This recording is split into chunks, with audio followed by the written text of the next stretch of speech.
Thank you very much. Hi everyone, thanks for your patience. I'm Rebecca from Camellia Cosmetics, and Lindsay from Carey's Avenue Salon is my model today. We are doing airbrush makeup. Everyone's heard of it, and I think everyone thinks it's really magical and wants to try it. And I have a goal here today, and that is to talk you out of buying an airbrush machine for your home personal use. But very highly consider using airbrush for photographs, for big events, and that would be for something to be applied professionally. So I'm going to show you how to use the airbrush, the benefits of airbrush makeup, and then why I discourage people from buying the home airbrush machines. So first of all, we'll turn it on. Compressor, this little part here, this gun, is the airbrush machine. This is just a compressor. So the magic is in here. Back up a little bit from the mic. All right.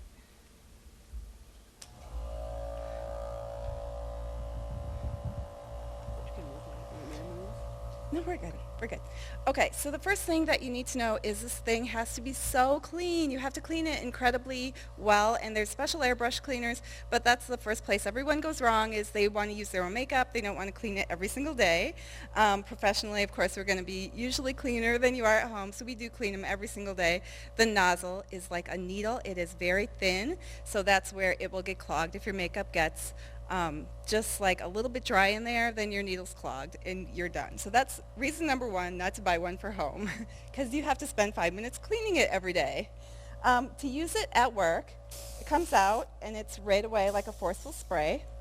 And if you have any special like skincare concerns, if you have vitiligo, if you have redness, if you have anything that you want to cover, we tend to like really more natural makeup and natural looks, but some people want more coverage. At that point, we'll do like a little bit of coverage prior to doing the airbrush. So I think I'm going to do, let me turn this off. That's not a good accompaniment. I think I'm going to do a little color correction here on Lindsay. We're just going to use green. Color correction is the next big thing I hear. We've already gone through like a huge thing with contouring, and I hear the next thing's color correction. That goes under your foundation. So she's had a busy day, she's getting a little flushed, and that's typical with my brides too. They're going to get a little red with dancing, being heated, overworking, and just the nature of our skin sometimes a little flushed. So we want to color correct with a little green to the point where we don't see, not necessarily a masking effect, but we don't see the green anymore. Rubbing it between my hands so it's warm. Would you turn your head toward me a little bit? Thanks. Oops, sorry.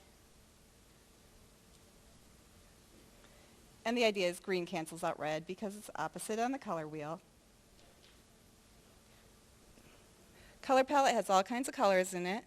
The darker colors are, again, if somebody has like white spots on their skin, before I do the airbrush, I would go in with a very fine tip brush and color in every single white spot. That would be a vitiligo, or if they want me to, if they're very sensitive about it. Otherwise, again, skin can show through. I'm fine with that. Most brides are okay with that, but some really want a perfect look.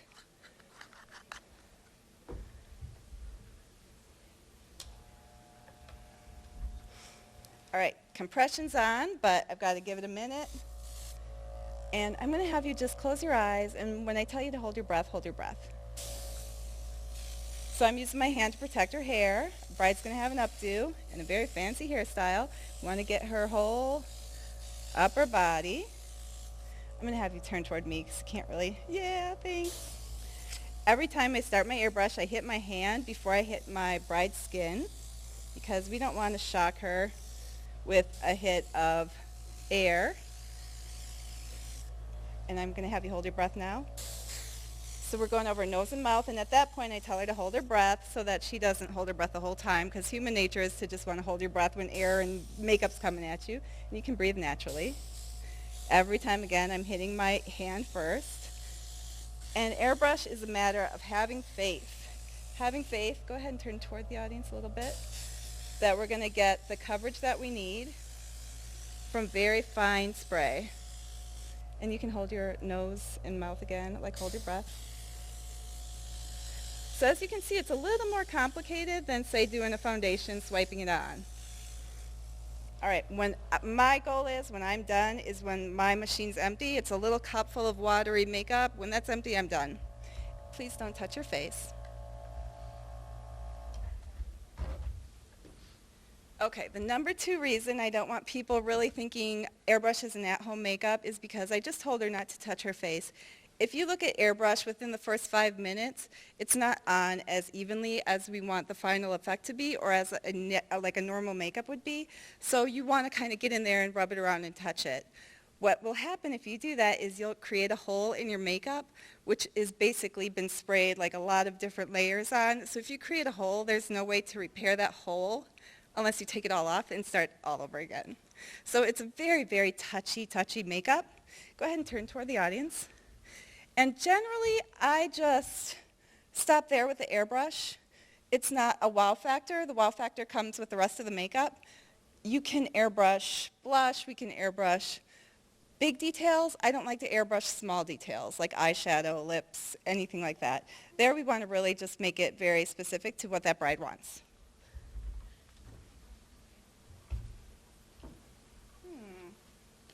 All right, let's see how we can make this work. I'm going to have you get up, just move you, and I'll be working from this end a little bit, and I'll move that mic too. Looks like a cordless.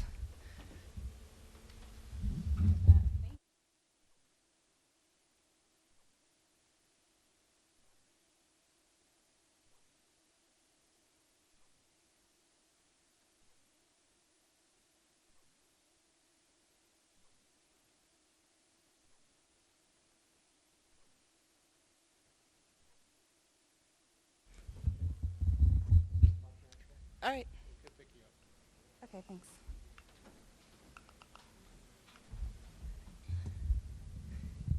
Okay, so we're going to do the fun stuff, and that's the makeup that you can see. This is HD powder. It's a very fine, very white powder, and this is another thing where it's not best left in the hands of professionals at all, but people can go really wrong with this. It's in a lot of famous photographs of celebrity makeup gone wrong because it's white, and if you put too much on, you'll see white. But you just don't put too much on, and it's phenomenal. Go ahead and close your eyes. So for powder, I use a heavy pressure because this is setting her makeup, and I don't want the powder to be visible on top of her skin, so I kind of push it in her pores. But the beauty of this HD powder is it's little spheres of product that expand with oil and with like any perspiration. So just that one application today should like just help to powder her all day because it reactivates itself. So another kind of like makeup magic from makeup artists.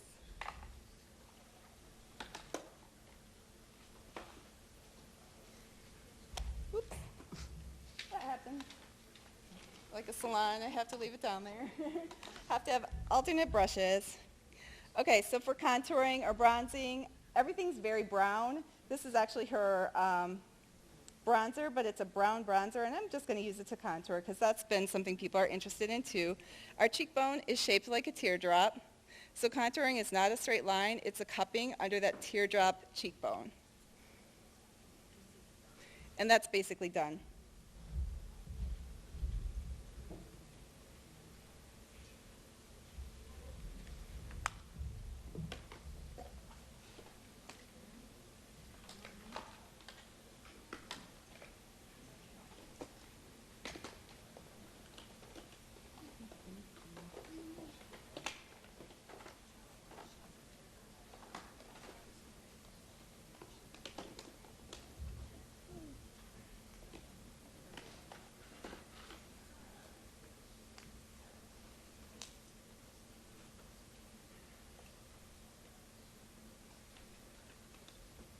All right, sorry about that. Second part of contouring is not the blush, it'll be the highlighter, and that's cupping the top of her teardrop.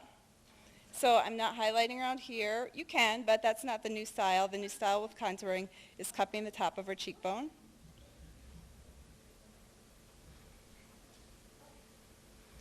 And then because we just canceled out a little bit of redness, I don't want to go into her cheekbones with red. I've got our basic cheekbone colors, which are dusk, hot pink, and just a basic brightening color. So I'm going to do the dusk on Lindsay, right in the middle where her cheekbone is. And for brides or anyone getting their picture done, you want to do this real classic application right up the cheekbone. Go ahead and smile. We can blend it here to finish it, but that's not the only place we're going to put it. Maybe for every day, that's fine, but for photographs or any kind of video work, it really can flatten out your face.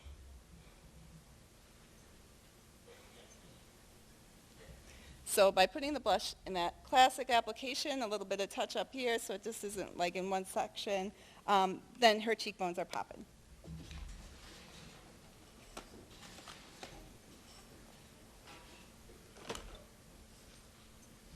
The next thing I'm going to do, which is also kind of surprising to some people, is the final thing I do is her concealer. A lot of people start with concealer, but I feel like I want to end with concealer because I want to see what the makeup will finish and not wear so much concealer. It can get really masky looking. So I'm going to do it around her nose area, typical place to put concealer. That area gets red. We'll do it right on her inner eye area. It's a place that a lot of people miss for concealer, but it's the #1 place to put concealer and not have it be visible to the naked eye, where you don't see a big white circle around your eye. You're just covering that inner eye area. Anything that's blue, purple, red, brown, you don't have all those colors on your face, but most people, scarring is going to be blue, veining will be blue, brown will be scarring, red is going to be a blemish. Anything that's like not the skin tone that we want, we're going to conceal.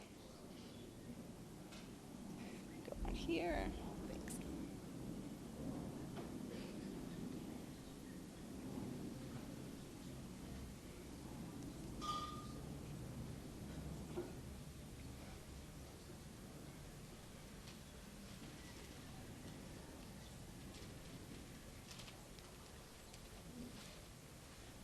Use my finger and press in.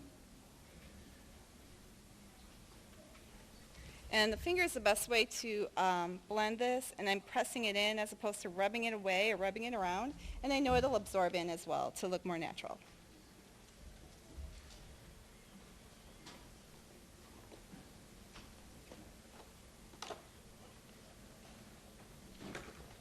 One thing I want to go over is the eyebrow shape. That's one of the things Camellia Cosmetics is known for, is doing really cool brows that are really shaped to your face.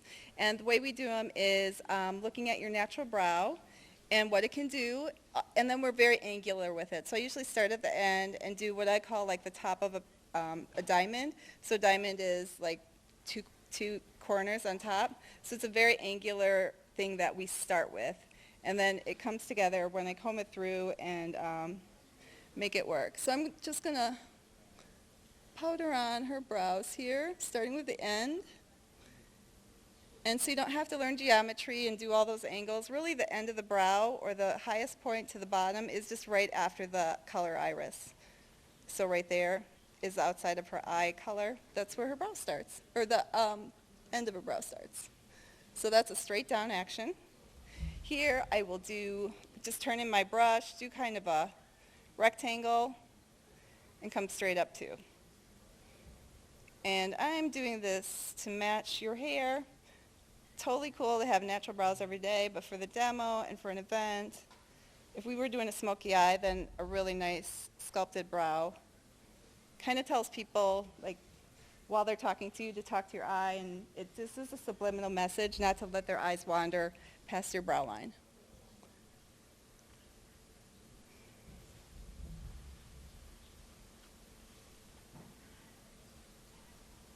So this step is what a lot of people skip, because when you fill in your brows, naturally you don't have a lot of brows, so you don't think you need to comb it through. But the comb isn't necessarily for the hair like it is for the hair on our head. The comb is to comb through the product.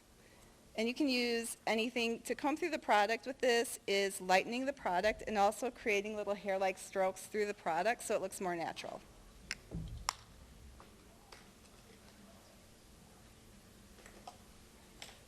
This is a little eye concealer pencil. I'm going to just use it to kind of, we cheat with our products and use them outside of what they're intended to do to make it work for our clients. So I'm using an eye concealer pencil to go above and below her brow to make it perfect.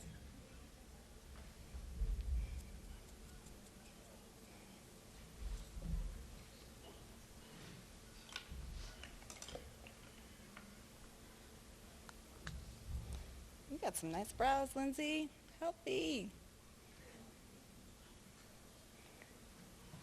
And a lot of brow is just makeup. And then shaping, if you have a thinner brow, you might still need them shaped so that the makeup can be placed in the correct position, and then you don't have like wayward hairs kind of showing that, hey, that part's makeup and that part's hair.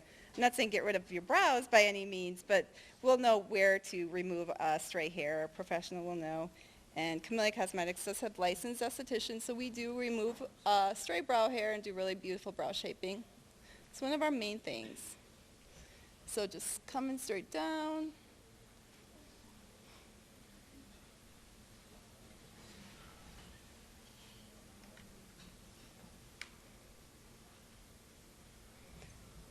And people ask a lot, I'm going to do her lips next, a lot about what's my lipstick color. Really, your lipstick color is whatever makes you happy and whatever makes you feel good. If you feel like you like naturals, chances are that you want to wear your makeup, but you don't want it to be like the first thing people see. So you can tone down a really finished face with a natural lip gloss. If you wear light makeup, I tend to want a fuller lip color. If you have fuller lips, a darker color. It's just whatever makes you feel like your best self. It's completely personal choice. That said, I mean, there's a million colors that anybody can wear and look beautiful. So it'll be my personal choice today.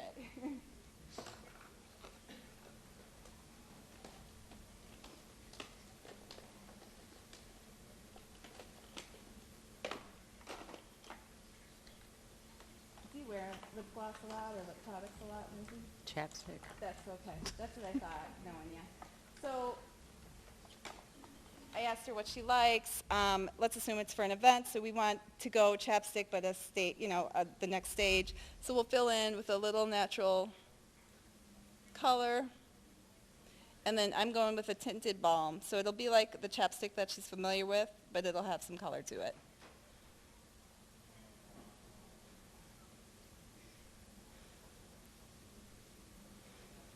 That's cool.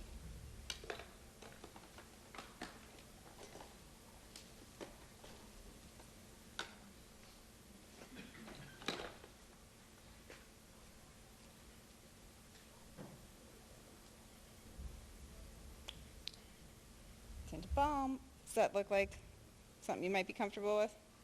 Why Whatever not? you want to do, Rebecca. All right. When you do your makeup and your lip color for pictures, I do encourage people to do a big smile. Go ahead and smile. After you apply the first application and then apply the second application, in your photographs, you want to see the ends. You're going to see all the little grooves, and that's a really hard thing for your photographer to fix. She can fix a blemish, he can fix anything, but it's hard to fix hair, and it's hard to fix like little mistakes like filling in lipstick and still making that picture look nice and natural. So that would be your job, is to make sure that it's just nice and evenly applied for them, not to have to fix it for you.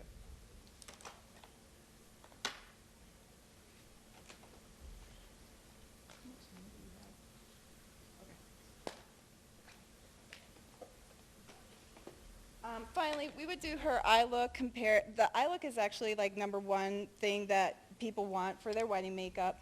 I would do just eye makeup on somebody, and it could take like 20 minutes. So we don't have 20 minutes today. It's also very like what works for her, what works for me, what's going to look good in pictures.